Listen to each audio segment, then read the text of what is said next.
Get them off the boat. I'm your host, Sal Mercogliano. Welcome to today's episode. So I'm going to do something a little bit different today on this episode, and that's a viewer request. Don't do that too often. I do at times, but this one came out of the blue. I got a phone call today from a Dr. Alan Carreau in New Mexico, probably about as far from shipping as you can get.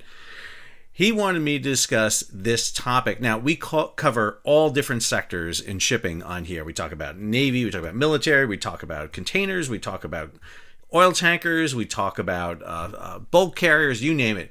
But one of the sectors we do cover occasionally, but not a lot, is the cruise line industry, because there's a lot of cruise videos out there and YouTube channels that cover the cruise line. However, this one is important because it deals with an outbreak. Now, an outbreak on a cruise ship, not terribly new.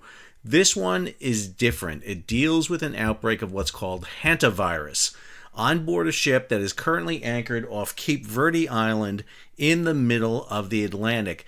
This is a critical issue because of the nature of the disease and the fact that Cape Verde is not allowing the passengers and crew to get off the vessel. It could lead to a disaster on board the ship. Now, this is not causing, a global pandemic or anything like that. Let's be clear about that for a second. This is an outbreak of a specific virus on board the ship. So let's break this down for you. This is a story over at G Captain from Reuters. Medics were working on Monday to evacuate 2 people with symptoms of the deadly Hantavirus after a suspected outbreak on a luxury cruise ship held off West Africa, carrying mainly British, American, and Spanish passengers. This is the real key point here. About 150 people are still stuck on the vessel after 3 people, a Dutch couple and a German national, died, and others fell ill, including a Briton who left the vessel and was being treated in South Africa, authorities added. Hantavirus, which can cause fatal respiratory illness, can be spread when particles from rodent droppings or urine become airborne. It does not transfer easily between humans. There's no specific drugs to treat the disease, so treatment focuses on supportive care, including putting patients on ventilators.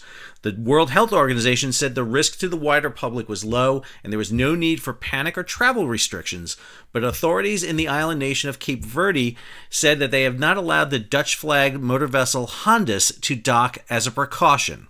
So to give you a perspective of this, there's a travel vlogger on board the ship, Jake Rosemarin. And Jake posted this Instagram video. I normally wouldn't make a video like this, but I feel like I need to say something, so I wrote a few things down. I am currently on board the MV Hondius, and what's happening right now is very real for all of us here. We're not just a story. We're not just headlines. We're people. People with families, with lives, with people waiting for us at home. There's a lot of uncertainty, and that's the hardest part. All we want right now is to feel safe, to have clarity, and to get home. So if you're seeing coverage about this, just remember that there are real people behind it, and that this isn't something happening somewhere far away. It's happening to us right now. I'll share more when I can, but for now, I just ask for your kindness and understanding. Thank you.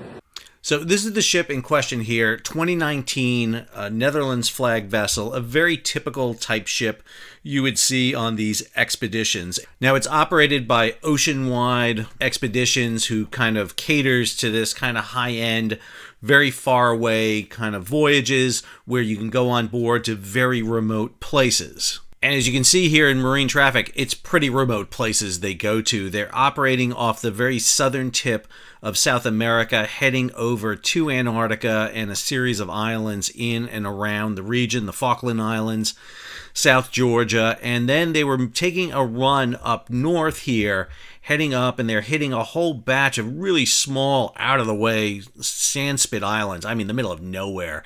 St. Helena, Ascension Island, and now here they are off the coast of Africa, off Cape Verde.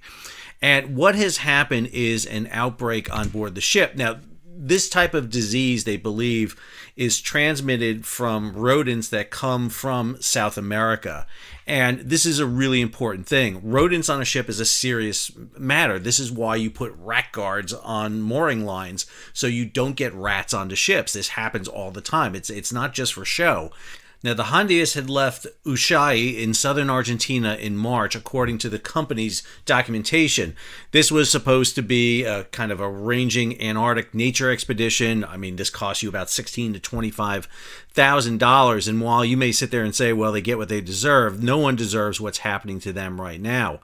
It traveled past mainland Antarctica, the Falklands, South Georgia, Nightingale Island, Tristan, St. Helena, and Ascension Islands before reaching Cape Verde on May 3rd. Now, South Africa's health department confirmed 2 of the dead were Dutch nationals.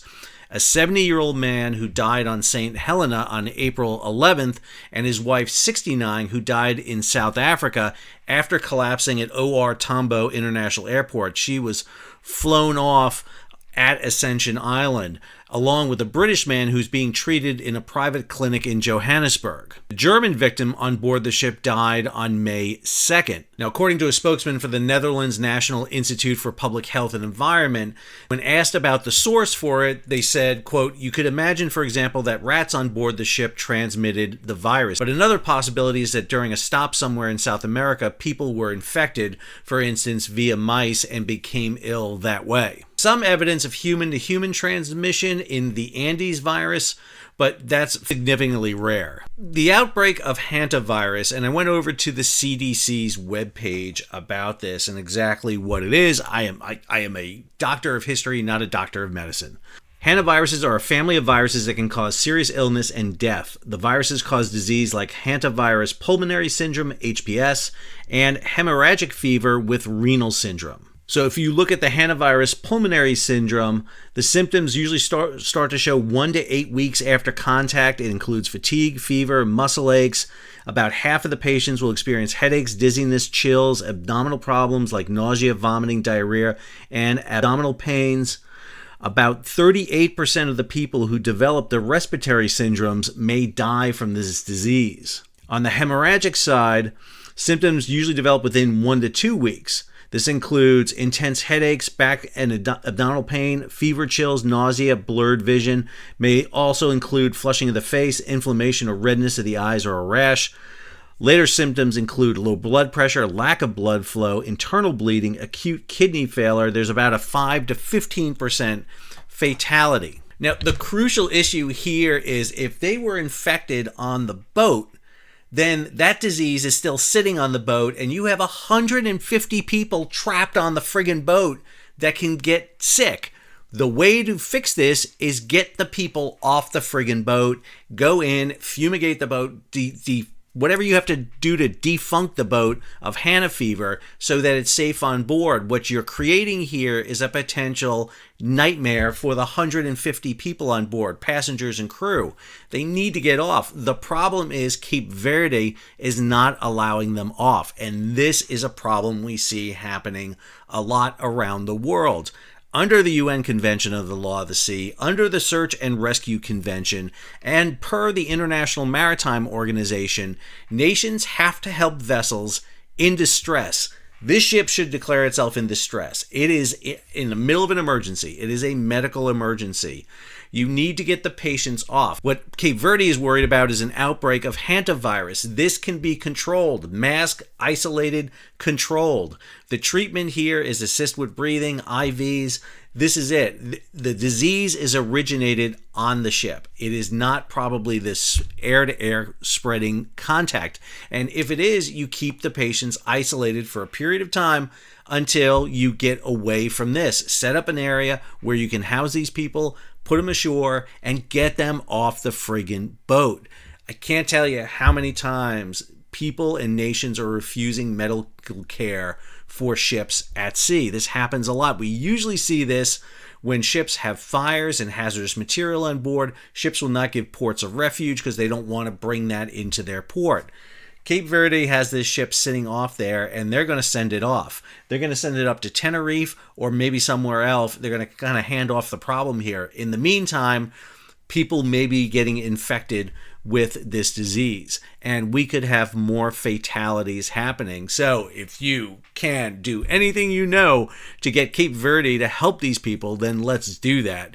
This should be the International Maritime Organization. This should be the World Health Organization. I know WHO is having conversations about this right now, but leverage should be exerted by the British, the American, the Spanish embassies with their people on board to force Cape Verde and these other areas to provide assistance.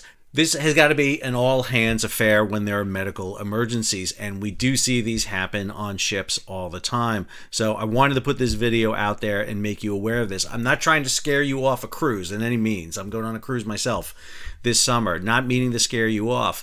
But again, this is a major concern. If this disease was brought on board by a passenger, or if somehow rats got onto this ship, which do happen, believe it or not, even on cruise ships, you're going to get rats. If they did get on board and they were able to infect crew members, then obviously efforts need to be done to isolate this. A cruise ship is a very tight packed place. Not a lot of room there to get people out. Recycling air, it's a big problem. What you need to do is set up an area where you can get these passengers off, you can screen them, you can monitor them, and then you can allow them to head back home. So anyway, I wanted to get this information out there because this is a news story that does happen from time to time, and we don't always get to cover it, and this is a time-sensitive, critical issue, and I want to get it out there for you. One of the things I always loved about being a mariner is that when there was an emergency and you needed to help someone, you put everything down and went to go help them. You diverted ships, you sailed, didn't matter the cost, didn't matter the issue. When somebody needed help at sea, you provided that assistance. And right now, Cape Verde, the United States, Great Britain, Spain, the Netherlands all need to be pitching in to help this situation for those 150 people on board. We need to be doing this every time there's a disaster at sea. Every time. It doesn't matter if it's a cruise ship where you're paying $25,000 on board, if it's a ferry that sinks off the coast of the Philippines, whether it's a fire on board a ship at sea. Always need to be providing assistance. And in this case, this is really a time critical one. Thank you for watching today. Appreciate everybody supporting the page, but please, if you can, send this to someone who you think can help or spread the news about what is happening. Till next episode of The Sal, signing off.